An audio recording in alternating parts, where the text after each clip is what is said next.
Los Angeles के एक हवाई अड्डे पर फ्लाइट अटेंडेंट जेनी और पाओला अपनी अगली यात्रा के लिए तैयार हो रही हैं। कैप्टन फॉरेस्ट और उनके सह पायलट विल्सी उनसे बात करते हैं और वे देखते हैं कि आज रात उनके पास बहुत से यात्री नहीं होंगे क्योंकि आंधी तूफान है। विल्सी भी कुछ दवा लेता है क्योंकि वह अच्छा महसूस नहीं कर रहा है। फिर अटेंडेंट आज रात के यात्रियों से मिलते हैं। जॉर्ज एक किशोर है जो हमेशा अकेले उड़ान भरता है और उसे घुटन पसंद नहीं है। बेव अपने पति डॉक्टर किंगस्टन के साथ आई है जिसे पार्किंसन की बीमारी है जो उसे हिलने डुलने या बोलने की अनुमति नहीं देती है। सेना की मेडिक शिलाह उड़ान भरने से घबरा रही है जबकि लुइस अपनी बिल्ली के साथ आराम कर रही है। नियाल और सुसान एक बच्चे की उम्मीद कर रहे हैं और वे काफी रोगाणु भयभीत हैं, इसलिए वे बैठने से पहले अपनी सीटें साफ करते हैं। जबकि हॉर्स्ट और निक्का उत्साहित विदेशी हैं जो बहुत अच्छी अंग्रेजी नहीं बोलते हैं। हेनरी हैमस्टर्स का एक पिंजरा लाया है और जब राल्फ उसे स्टोरेज बिन में रखने में मदद करने की कोशिश करता है तो उसे इस प्रक्रिया में काट लिया जाता है। पिंजरा फिट नहीं हो रहा है, इसीलिए फ्लाइट अटेंडेंट हेनरी को इसे कार्गो होल्ड में भेजने के लिए मजबूर करते हैं। प्रेस्टन छींकता रहता है, जाहिर तौर पर विल्सी जैसी ही बीमारी से पीड़ित है। जैसे ही विमान आखिरकार उड़ान भरता है, जेनी को नियाल को अपना फोन काटने के लिए याद दिलाना पड़ता है और जब वह मना करता है तो हेनरी उसे ऐसा करने के लिए मजबूर करता है। दोनों आदमी गुस्सा हो जाते हैं और बहस करते हैं, इसलिए जेनी उन्हें यह याद दिलाकर अपनी सीटों पर वापस भेज देती है कि अगर वे अच्छा व्यवहार नहीं करते हैं तो उन्हें उतरने पर गिरफ्तार किया जा सकता है। बाद में हेनरी जेनी के साथ फ्लर्ट करता है, उसे अपनी पीएचडी के बारे में बताता है और समाज के शिष्टाचार की दयनीय स्थिति के बारे में टिप्पणी करता है। कुछ क्षण बाद हेनरी समाचार देख रहा होता है और उसे पता चलता है कि रोग नियंत्रण केंद्र या सीडीसी ने लॉस एंजल्स में एक अपार्टमेंट बिल्डिंग को घेर लिया है। इस बीच राल्फ की तबीयत ठीक नहीं है और वह अपने अंगूठे पर लगे घाव को देखते हुए पानी मांगता है। जेनी देखती है कि वह अजीब मुद्रा में बैठा है और जब वह उसे देखती है तो वह अचानक उसके ऊपर उल्टी कर देता है। उसके मुंह से झाग निकल रहा है और वह उतरने की मांग कर रहा है, इसलिए फ्लाइट अटेंडेंट उसकी देखभाल करने की पूरी कोशिश करते हैं। किसी ने भी बिल्ली को इधर उधर छिपते हुए और फर्श से उल्टी खाते हुए नहीं देखा। जेनी उस आदमी को पाओला के पास छोड़ देती है और उसके शरीर से उल्टी साफ करने जाती है, लेकिन उसी समय राल्फ गलियारे से भागता है और उसे नीचे धकेल देता है। वह कॉकपिट के दरवाजे पर जोर से दस्तक देता है और विमान को रुकने के लिए कहता है, इसीलिए विल्सी प्रोटोकॉल का पालन करता है और दरवाजा बंद कर देता है, जबकि फॉरेस्ट ग्राउंड कंट्रोल को स्थिति के बारे में चेतावनी देता है। हेनरी राल्फ को रोकने की कोशिश करता है लेकिन वह आसानी से पराजित हो जाता है और जॉर्ज के साथ भी ऐसा ही होता है। फिर प्रेस्टन, जॉर्ज, पाओला और शिलाह हेनरी के साथ मिलकर राल्फ को पकड़ देते हैं। इसके बाद शिलाह जांच करती है कि कोई घायल तो नहीं हुआ है, जबकि जेनी अकेले में घबरा जाती है और पाओला को बताती है कि कैसे वह आपातकाल में उपयोगी साबित नहीं हो सकी। उस समय फॉरेस्ट घोषणा करता है कि उसे उतरने का आदेश दिया गया है और सभी को अपनी सीटों पर भेज देता है। विमान नीचे जाते समय बहुत हिलता है और अटेंडेंट सभी को अपना सिर नीचे रखने की शिक्षा देते हैं। राल्फ का शरीर फिसलता रहता है और उसके सिर से टकराता रहता है, इसलिए जेनी और पाओला को उसे सीट पर ले जाने के लिए प्रयास करना पड़ता है। जब पॉल सीट बेल्ट से संघर्ष करता है, राल्फ लाल आंखों के साथ उठता है और उसकी नाक काटता है, जिससे वह गंभीर रूप से घायल हो जाती है। फिर राल्फ पागल हो जाता है और एक बार फिर यात्रियों को उसे बाथरूम में धकेलने के लिए टीम बनानी पड़ती है। उसे बंद करना पड़ता है। जैसे ही विमान आखिरकार उतरता है, शिलाह आपातकालीन प्राथमिक चिकित्सा किट का उपयोग करके पॉल को कुछ दवा देती है जो उसे सदमे में जाने से बचाएगी और उसके चेहरे पर एक स्कार्फ बांधती है, लेकिन उसका बहुत खून बह रहा होता है और उसे तत्काल चिकित्सा की आवश्यकता होती है। फॉरेस्ट निराश है क्योंकि ग्राउंड कंट्रोल उन्हें इंतजार करने के लिए कहता है, भले ही उन्हें आपातकाल के बारे में पता हो, और वह बिना बताए गए गेट को चुनकर नियमों को तोड़ने का फैसला करता है। फॉरेस्ट और विल्सी विमान के बाथरूम का दरवाजा बंद रखते हैं, जबकि बेव और किंगस्टन को छोड़कर बाकी सभी लोग विमान से बाहर निकल जाते हैं क्योंकि उन्हें चलने में मदद की जरूरत है। एड समूह को गेट के दूसरे छोर पर ले जाता है, लेकिन दरवाजा बंद है और रेडियो पर कोई भी उसके अनुरोध का जवाब नहीं देता है। उनके पास हवाई अड्डे के स्टेजिंग क्षेत्र में प्रवेश करने के लिए कर्मचारी प्रवेश द्वार के माध्यम से एड का अनुसरण करने के अलावा कोई विकल्प नहीं है। समूह सीढ़ियों से जाता है और एड अन्य दरवाजों तक पहुंचता है, हालांकि वह यह देखकर चौंक जाता है कि वे सभी बंद हैं, जो कभी नहीं होता है। जब वह पावर बॉक्स की जांच करता है तो वह पुष्टि करता है कि वे लॉकडाउन में हैं और वे जो कुछ भी करते हैं वह सुरक्षा कैमरों पर देखा जाएगा, जो अभी भी सक्रिय है। क्या करना है इस पर बहस शुरू होती है, लेकिन अचानक सायरन की आवाज से यह बाधित हो जाता है। एक आवाज ये घोषणा करती है कि समूह को अलग थलग कर दिया गया है और उन्हें मदद आने तक इंतजार करना होगा। यात्री अपने अपने परिवारों को फोन करके बताते हैं कि क्या हो रहा है। उसके बाद वे एक साथ मिलकर चिल्लाने लगते हैं। जेनी उसे एयरलाइन के निर्णयों का प्रतिनिधित्व करती हुई देखती है। जेनी खुद का बचाव करना नहीं जानती, लेकिन शुक्र है कि शिलाह चिल्लाने वालों को बीच में रोककर बताती है कि उसके सामान में एक मेडिकल किट है जो पाओला को कुछ और घंटे जीवित रहने में मदद कर सकती है। जेनी एड और कुछ यात्रियों को शिलाह का सामान ढूंढने के लिए अपने साथ ले जाती है, लेकिन उसी समय बिजली चली जाती है। एड अपनी टॉर्च से उनका मार्गदर्शन करता है और जब वे विमान में वापस आते हैं तो पाते हैं कि विल्सी और फॉरेस्ट चले गए हैं। जेनी बाथरूम खोलती है और हर जगह खून देखकर भयभीत हो जाती है। प्रेस्टन अपना लैपटॉप लेने के लिए आगे बढ़ता है और किंगस्टन से टकराता है जो अकेला बैठा है। उसकी पत्नी चली गई है और जब बाकी लोग आश्चर्य करते हैं कि क्या हुआ, इस बीच एड फर्श पर बिछे कालीन को काटता है और एक हैच तक पहुंचता है जो उन्हें सीधे बैगेज होल्ड में ले जाता है। जेनी शिलाह की मेडिकल किट के लिए हाथ बढ़ाती है जबकि नियाल अपने सूट से डराता है और कहता है कि यह एक चूहा है, लेकिन हेनरी को लगता है कि यह उसका हमसटर है क्योंकि उसे टूटा हुआ पिंजरा मिल गया है। जैसे ही जेनी होल्ड से बाहर निकलती है वह चारों ओर देखती है और प्रेस्टन के लैपटॉप को खून से लथपथ देखती है। गलियारे के अंत में विल्सी अपने चारों पैरों पर दौड़ रहा है, गुर्रा रहा है और खून से लथपथ भी है। अचानक एक संक्रमित फॉरेस्ट जेनी के पीछे दिखाई देता है और उस पर हमला करता है। लोग तुरंत मदद के लिए बाहर आते हैं लेकिन घूंसे कुछ नहीं करते, इसलिए नियाल उसे गोली मार देता है और फॉरेस्ट का कुछ खून उसके चेहरे पर गिरता है। इसके बाद समूह विमान से उतर जाता है और गेट कॉरिडोर में वे किंगस्टन को व्हील चेयर से गिरा हुआ पाते हैं और बेहोश प्रेस्टन को गर्दन के पीछे काट लिया गया है। पास में जेनी बेव को रोते हुए और मदद की भीख मांगते हुए पाती है, लेकिन वह अचानक बदल जाती है और हमला भी करती है। सौभाग्य से जेनी उससे आगे निकल जाती है और लोग उसे बाहर बंद करने के लिए दरवाजा धक्का देते हैं। समूह दूसरों के पास वापस जाता है और शिला पाओला की देखभाल करने की पूरी कोशिश करती है। सुसान नियाल के चेहरे से खून साफ करती है, फिर भी वे एक दूसरे को चूमते हैं। हेनरी और एड ने बेव को बाहर रखने के लिए दरवाजे के सामने फर्नीचर रख दिया और जेनी ने चारों ओर देखा। फर्श पर खून की बूंदें देखी और चिंता करने लगी कि वे कहां से आए। अंत में गुस्से में आकर जेनी सभी को चुप रहने के लिए कहती है और नेतृत्व संभाल लेती है क्योंकि कप्तान मर चुका है। शिला बताती है कि यह कोई झात बीमारी नहीं है और जेनी को समाचार में दिखाई गई इमारत याद है जिसे भी संरोधित किया गया था। किंगस्टन ने पास में बहुत लाल आंखों वाले एक चूहे को देखा, लेकिन वह मुश्किल से गुनगुना पा रहा था, इसलिए उसे सुना नहीं जा सका। चूहा उसके सिर पर गिरता है और जॉर्ज के उसे गिराने से पहले उसे काटने में कामयाब हो जाता है। जब लोग बाल्टी में चूहे को पकड़ते हैं, शिलाह घाव का इलाज करती है।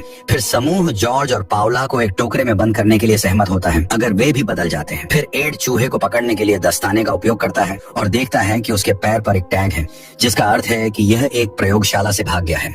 जॉर्ज कहता है कि हेनरी इसे लाया और हैमस्टर के बारे में झूठ बोला क्योंकि उसे यकीन है कि उसने पहले पिंजरे में लंबी पूंछ देखी थी। जब हेनरी ने इनकार किया तो जेनी उसे सच्चाई की मांग करने के लिए एक तरफ ले गई और हेनरी ने कसम खाई कि उसने ऐसा नहीं किया, ये बताते हुए कि लैब के चूहे सुरक्षा जांच से नहीं गुजर सकते थे। जब वे सांत्वना के लिए एक दूसरे को गले लगाते हैं, अचानक राल्फ बाहर आता है और हेनरी के उसे रोकने के प्रयासों को अनदेखा करते हुए जेनी पर कूद जाता है। अन्य लोग चीखने की आवाज सुनते हैं और मदद के लिए दौड़ पड़ते हैं। अपनी ताकत को मिलाकर राल्फ का नली से गला घोंट देते हैं। उस समय एड को रेडियो पर एक संदेश मिलता है जिसमें कहा गया है कि सीडीसी आखिरकार वहां पहुंच गया है। समूह दरवाजे पर इकट्ठा होता है, लेकिन 4 अधिकारी उन्हें बाहर जाने देने के बजाय अंदर आ जाते हैं। वे समूह को बंदूक की नोक पर रखते हैं और चूहे और नियाल के हथियार लेते हैं। फिर वे पाउला और किंगस्टन के पास इंजेक्शन देने जाते हैं। समूह स्पष्टीकरण मांगता है, लेकिन अधिकारी केवल यह कहते हैं कि यह प्रोटोकॉल है। अधिकारी फिर दूसरों से भी इंजेक्शन के लिए सहमत होने की मांग करते हैं। हर कोई हिचकिचा रहा है, इसलिए लुस पहले स्वयं सेवा करती है, लेकिन उसे इंजेक्शन दिए जाने से पहले उसकी बिल्ली उसकी गर्दन काट लेती है और भाग जाती है, जबकि एक अधिकारी गोली चलाता है और हर गोली चूक जाती है। किंगस्टन आखिरकार रूप बदल लेता है और उस आदमी पर कूद पड़ता है और उसे काटता है। अन्य अधिकारी किंगस्टन को गोली मार देते हैं और अपने साथी को दूर ले जाने की कोशिश करते हैं, लेकिन दरवाजा बंद पाते हैं। वे उसे खोलने के लिए उस पर गोली चलाते हैं और बाहर भागते हैं, इसलिए हॉर्स्ट मौका पाकर उनका पीछा करता है। पुलिस उन्हें देखते ही गोली चलाती है और एक एजेंट को छोड़कर सभी को मार देती है, जिसे केवल पैर में गोली लगती है। समूह दरवाजा बंद करने से पहले जीवित एजेंट को अंदर खींचता है। सुसान तब रुकती है जब वह देखती है कि नियाल के मुंह से झाग निकल रहा है, इसलिए अन्य लोगों को उसे अंदर खींचना पड़ता है और वे समझाते हैं कि वह भी संक्रमित है। कंटेनर बंद करने के बाद शिलाह बताती है कि प्रत्येक इंजेक्शन का रंग अलग था, इसलिए हर किसी को अलग अलग इंजेक्शन लग रहे थे, चीज और सिर्फ प्रोटोकॉल नहीं। हेनरी ने खुलासा किया कि उसने एक बंदूक उठाई और अधिकारी को वह कबूल करने के लिए मजबूर किया जो वह जानता था। ये पता चला कि वह सीडीसी के साथ नहीं है, वह वास्तव में सीबीडीटी या केमिकल बायोलॉजिकल डोमेस्टिक टेररिज्म संगठन के साथ है, जो होमलैंड सिक्योरिटी के तहत काम करता है।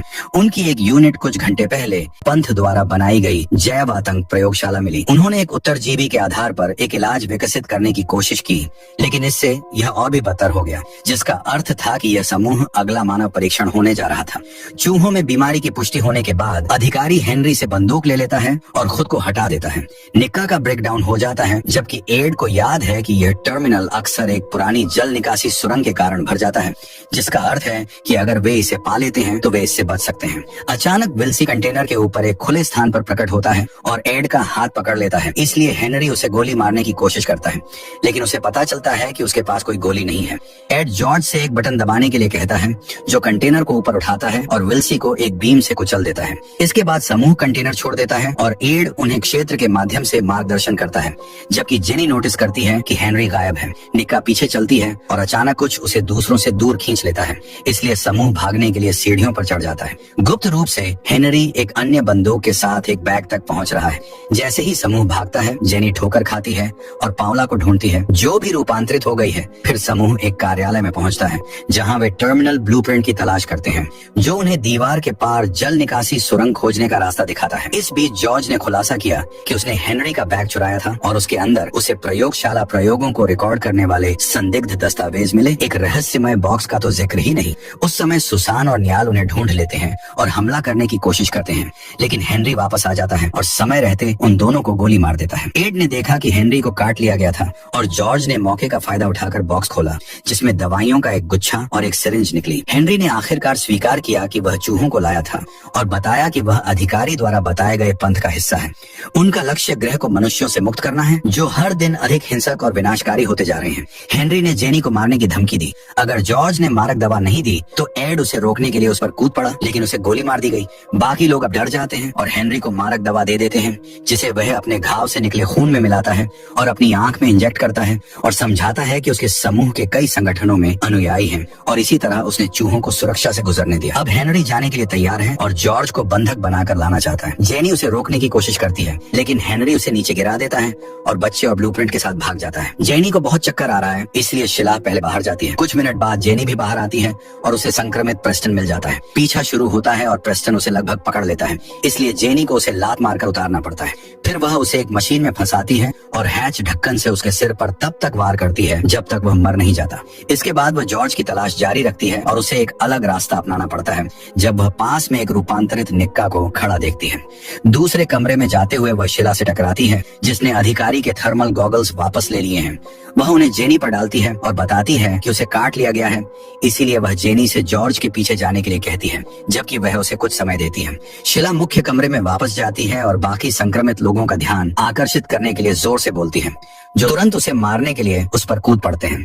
जेनी दीवार में एक छेद पाती है, जिसे हेनरी ने सुरंग के पीछे जाने के लिए खोला था, और जब वह अंदर जाने वाली होती है तो उसे लुईस पर उपयोग करके वह लुईस को तब तक मारती है जब तक वह उसे नीचे नहीं गिरा देती।